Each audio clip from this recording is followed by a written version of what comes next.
రష్యాపై Ukraine భీకర దాడికి పాల్పడింది. 12 ప్రాంతాలపై 660 డ్రోన్లతో ఒకేసారిగా అటాక్ చేసినట్లుగా తెలుస్తోంది. అలాగే నోవో మోస్కోవ్స్కీ ప్రాంతంలోని chemical plant, hydro electric plants ధ్వంసమయ్యాయి. భారీగా మంటలు చెలరేగి విద్యుత్ సరఫరా పూర్తిగా నిలిచిపోయినట్లుగా తెలుస్తోంది. పలు డ్రోన్లను రష్యా ధ్వంసం చేసినట్లుగా ఇప్పటికే ప్రకటించింది. ఉక్రెయిన్ దాడులతో రష్యా అలర్ట్ అయింది. క్షిపణులతో ప్రతి దాడికి దిగింది రష్యా దాడిలో 2 ప్రాణాలు కోల్పోయినట్లుగా ఉక్రెయిన్ ప్రకటించింది. ముఖ్యంగా గత వారం రోజులుగా రష్యా ఉక్రెయిన్ మధ్య దాడుల తీవ్రత మరింత పెరుగుతోంది. ప్రత్యక్ష యుద్ధం పతాక స్థాయికి చేరింది అనడంలో ఎలాంటి సందేహం లేదు. వరుసగా ప్రతిరోజు కొన్ని వందల దాడులతో ఇరు దేశాలు ఒకరి మీద ఒకరు దాడులు చేసుకుంటున్నటువంటి 100 డ్రోన్స్తో అండ్ 10ల సంఖ్యలో మిజైల్స్తో ఇరు దేశాలు ఒకరి మీద ఒకరు దాడులు చేసుకుంటుండడం మనం చూస్తూనే ఉన్నాం. ఈ నేపథ్యంలో ఉక్రెయిన్ మేజర్గా రష్యాకి సంబంధించినటువంటి ఎయిర్పోర్ట్స్, పవర్ ప్లాంట్స్ మరియు ఆయిల్ స్టోర్స్ని టార్గెట్గా చేసుకుంటున్నట్లుగా కనపడుతోంది. రష్యాకి సంబంధించిన కీలకమైనటువంటి ఆదాయ వనరుల్ని దెబ్బ కొట్టాలని, వాళ్ళ వ్యాపార సముదాయాలని పూర్తిగా ధ్వంసం చేయాలని ఇప్పుడు ఉక్రెయిన్ ప్లాన్ చేసుకుంటున్నట్లుగా కనపడుతోంది. ఒక రకంగా చెప్పాలంటే మేజర్గా యుఎస్, ఇరాన్, ఇజ్రాయెల్ వార్ నుంచి ఉక్రెయిన్ కొన్ని పాఠాలు నేర్చుకున్నట్లుగా కనపడుతుంది. వాటిని బట్టి చూస్తే ఈ మధ్య కాలంలో ఉక్రెయిన్ డ్రోన్ అటాక్స్ని రష్యా మీద మరింత పెద్ద ఎత్తున చేస్తుండడం కనిపిస్తోంది. అలాంగ్ విత్ దట్ చాలా క్రూషియల్ స్పాట్స్, పవర్ ప్లాంట్స్, అలాగే ఆయిల్ స్టోర్స్, అలాగే మరికొన్ని వ్యాపార సముదాయాలనే టార్గెట్గా చేసుకుంటుంది. జస్ట్ లైక్ ఇరాన్ ఎలాగైతే వాళ్ళ మిత్ర దేశాల మీద, అంటే అమెరికా మిత్ర దేశాల మీద, గల్ఫ్ దేశాల మీద దాడులు చేసి వాళ్ళ ఎయిర్పోర్ట్స్ని ఎలా అయితే ధ్వంసం చేసిందో, అక్కడ ఉన్నటువంటి కీలకమైనటువంటి ఆయిల్ స్టోర్స్ని ఎలా ధ్వంసం చేసిందో, at the same time US and Israel కూడా ఇరాన్కి సంబంధించిన కీలకమైనటువంటి వాళ్ళ సైనిక స్థావరాలని ఎలా ధ్వంసం చేసిందో, ఆయిల్ స్టోర్స్ని దెబ్బతీస్తామని ఎలా బెదిరించిందో. సో సిమిలర్ ఇప్పుడు స్ట్రాటజీస్ కనిపిస్తున్నాయి రష్యా ఉక్రెయిన్ మధ్యలో కూడా. ఇరు దేశాలు ఒకరికి సంబంధించిన ఇరు దేశాలు వాళ్ళకి సంబంధించినటువంటి ఆపోజిట్ క్రూషియల్ ప్లేసెస్ని, క్రూషియల్ స్పాట్స్ని టార్గెట్గా చేసుకుంటున్నట్లుగా కనపడుతుంది. So there is a slight change in strategy, war strategy. ఒక్కసారి అక్కడ ఉన్నటువంటి పరిస్థితిని నేను మరింత క్లియర్గా చూపిస్తాను. ఎంత భయంకరంగా దాడులు చేసుకుంటున్నాయో, ఎంత ఇంటెన్స్గా ఈ వార్ కొనసాగుతోంది అనేది ఒక్కసారి మీరే చూడండి.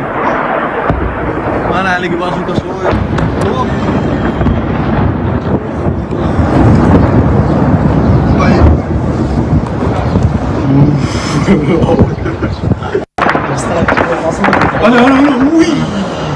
Pena.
అసిమెట్రిక్ వార్ఫేర్ అని మనం విన్నాం. అంటే అతి తక్కువ ఖర్చుతో శత్రు దేశానికి భారీ నష్టాన్ని కలిగించడం, సుదీర్ఘకాలం పాటు ఇలా యుద్ధాన్ని కొనసాగించడం, దీని ద్వారా ఒత్తిడి పెంచడం. సో ఇలాంటి ఒక విధానాన్నే ఇప్పుడు ఉక్రెయిన్ ఫాలో అవుతున్నట్లు కనపడుతోంది. ఎలాగైతే ఇజ్రాయెల్ అండ్ యుఎస్ విషయంలో ఇరాన్ చేసిందో దాడులు మనం చూసాం. సుమారుగా ఫిబ్రవరి చివరిలో మొదలైనటువంటి యుద్ధం మార్చ్, ఏప్రిల్, మే, జూన్ చివరికి ఇప్పటికీ కొంతవరకు శాంతించినటువంటి పరిస్థితి కనపడుతోంది. So almost 4 months of long war మనం చూసాం. ఇన్ని రోజుల పాటు ఇరాన్ యుద్ధం చేయగలుగుతుందని ఎవరు ఊహించలేదు. కానీ ఊహలన్నింటినీ, అంచనాలని పటాపంచలు చేస్తూ ఇరాన్ ఇన్ని రోజుల పాటు, ఇన్ని నెలల పాటు యుద్ధం చేయగలిగింది అండ్ అమెరికాని మొత్తానికి తల వంచేలా చేసింది. సో ఇప్పుడు మొదట్లో రష్యాతో ఉక్రెయిన్ కూడా అలాగే అనుకున్నారు. ఉక్రెయిన్ ఎంత చాలా చిన్నది, ప్రపంచంలోనే అడ్వాన్స్ టెక్నాలజీ రష్యా దగ్గర ఉంది, చాలా పెద్ద పెద్ద మిజైల్స్ ఉన్నాయి అండ్ వాళ్ళకి సంబంధించినటువంటి సీక్రెట్ ఏజెన్సీస్ కూడా చాలా స్ట్రాంగ్గా పనిచేస్తూ ఉంటాయి. ఇక ఉక్రెయిన్ పని అయిపోయింది అని చెప్పేసి అనుకున్నారు. ఈవెన్ కొన్ని ప్రపంచ దేశాలు, ఇతర దేశాలు కూడా ఈ యుద్ధంలో జోక్యం చేసుకోవడానికి భయపడ్డాయి ఉక్రెయిన్కి సపోర్ట్గా. ఈవెన్ యూరోపియన్ కంట్రీస్ కూడా కొన్ని స్టేట్మెంట్స్ అయితే ఇచ్చాయి. కానీ రష్యా మీద డైరెక్ట్గా దాడి చేయడానికి కానీ నాటో దేశాలు కూడా ఎవరు ముందుకు రాని పరిస్థితి కనపడింది.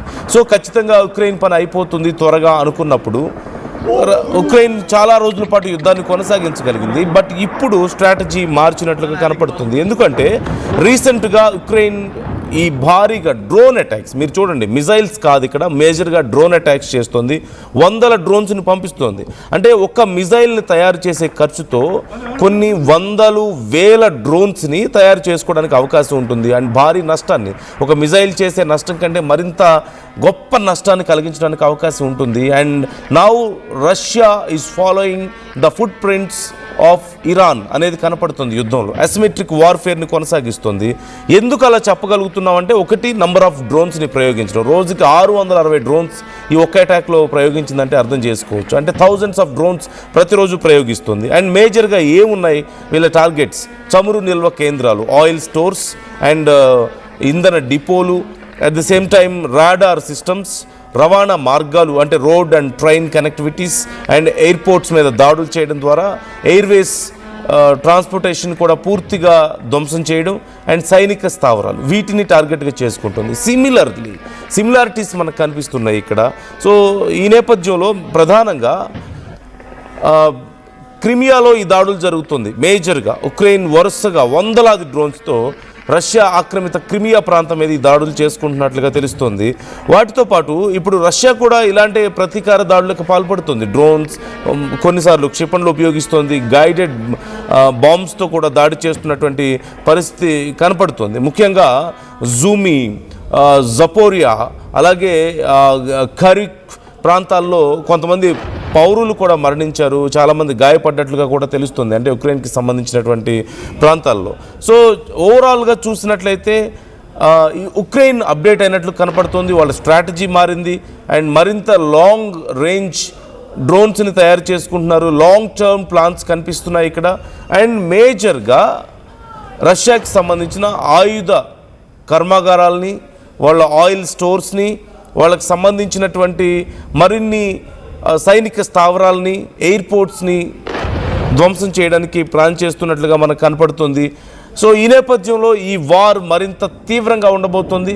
ఒక్క రోజులో సుమారుగా 1000కి పైగా డ్రోన్స్ని ఉక్రెయిన్ ప్రయోగిస్తే, మరోవైపు అదే స్థాయిలో చాలా వరకు డ్రోన్స్ని సుమారుగా ఈ 660 డ్రోన్స్లో 650కి పైగా ప్రయోగించినటువంటి డ్రోన్స్లో సుమారుగా 500కు పైగా డ్రోన్స్ని మేము కూల్చేసామంటూ ఇప్పుడు రష్యా చెప్తోంది. అలాంగ్ విత్ దట్ సుమారుగా 300-400 డ్రోన్స్ని తిరిగి రష్యా కూడా ప్రయోగించడం అండ్ కొన్ని మిజైల్స్ని కూడా ప్రయోగించడం మనం చూస్తూనే ఉన్నాం. ఇరు దేశాలు చాలా తీవ్రంగా నష్టపోతున్నప్పటికీ కూడా రష్యా సైతం ఇప్పుడు డిఫెన్స్లో పడిపోయే పరిస్థితి ఓ పక్క కనిపిస్తోంది. సో మీకేమనిపిస్తుంది? ఈ వార్ స్ట్రాటజీ చేంజెస్ మీకు కనిపిస్తున్నాయా? అండ్ ఇరు దేశాలు నష్టపోతున్నటువంటి పరిస్థితి కూడా కనపడుతుంది. మరి గతంలో పీస్ డీల్ నేను కుదురుతున్నాను అని చెప్పినటువంటి ట్రంప్ ఇప్పుడు తన పని తాను చూసుకోవడానికే సరిపోతుంది ఇరాన్తో యుద్ధం తర్వాత. ఈ నేపథ్యంలో ఇప్పుడు రష్యా ఉక్రెయిన్ వార్ మరొకసారి పతాక స్థాయికి చేరుతోంది. ఒకరి మీద ఒకరు దాడుల తీవ్రత పెరుగుతోంది. పూర్తి స్థాయి యుద్ధం ఇక్కడ మనకు కనిపిస్తోంది. కాకపోతే ఈ విషయంలో మరి యుఎస్ జోక్యం చేసుకునే అవకాశాలు త్వరలో ఉన్నట్లుగా కనిపిస్తుంది. ఇరాన్తో ఇప్పుడు కొంతవరకు డీల్ సెట్ అయిన నేపథ్యంలో ఇప్పుడు రష్యా ఉక్రెయిన్ వార్కి సంబంధించి యుఎస్ ఫోకస్ చేయడానికి అవకాశం ఉంది అంటూ కొన్ని వార్తలు మనకి కనిపిస్తూ ఉన్నాయి. So what is your opinion about this? మీకేమనిపిస్తుంది ఈ యుద్ధం జరుగుతున్నటువంటి తీరు చూస్తుంటే? మీ అభిప్రాయాలను మాతో షేర్ చేసుకోవచ్చు, కామెంట్ చేయొచ్చు. మరొకసారి అక్కడ ఉన్నటువంటి పరిస్థితిని కూడా నేను మీకు చూపించే ప్రయత్నం చేస్తాను మరింత క్లియర్గా.